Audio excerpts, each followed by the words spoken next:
നമസ്കാരം, പ്രവാസി മലയാളിയിലേക്ക് സ്വാഗതം. മധ്യപ്രദേശിൽ പരിശീലന വിമാനം ലാൻഡിങ്ങിനിടെ തല കീഴായി മറിഞ്ഞ് അപകടത്തിൽപ്പെട്ടു.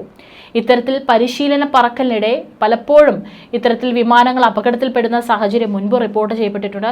ഒരുപക്ഷെ ചില സാഹചര്യങ്ങളിൽ പൈലറ്റ് തലനാരിഴയ്ക്കാണ് രക്ഷപ്പെടാറ്, ചിലപ്പോൾ മരണം വരെ സംഭവിക്കാറുണ്ട്. വൈമാനിക പരിശീലനം നടത്തുകയായിരുന്ന വനിതാ ട്രെയിനി പൈലറ്റാണ് അപകടത്തിൽ വലിയ പരിക്കുകളില്ലാതെ ഇപ്പോൾ അത്ഭുതകരമായി രക്ഷപ്പെട്ടിരിക്കുന്നത്. സിനോയ് ജില്ലയിലെ സുക്താര എയർ സ്ട്രിപ്പിലാണ് വെള്ളിയാഴ്ച അപകടം സംഭവിച്ചിരിക്കുന്നത്. ജില്ലാ ആസ്ഥാനത്ത് നിന്ന് 22 കിലോമീറ്റർ അകലെയാണ് അപകടം സംഭവിച്ച എയർ സ്ട്രിപ്പ്. ലാൻഡിങ്ങിലുണ്ടായ പിഴവ് കാരണമാണ് വിമാനം അപകടത്തിൽപ്പെട്ടതെന്ന് വാർത്താ ഏജൻസി റിപ്പോർട്ട് ചെയ്തു. വിമാനം പറത്തിയ പൈലറ്റ് ട്രെയിനിക്ക് കാര്യമായ പരിക്കുകളില്ല. മധ്യപ്രദേശ് പൊതുമരാമത്ത് വകുപ്പിന് കീഴിലുള്ളതാണ് ഈ എയർ സ്ട്രിപ്പ്. സംഭവത്തിൽ വിശദമായ അന്വേഷണം നടത്താൻ ജില്ലാ കളക്ടർ സംസ്കൃതി ജെയിൻ ബന്ധപ്പെട്ട വകുപ്പുകളോട് നിർദ്ദേശിച്ചു.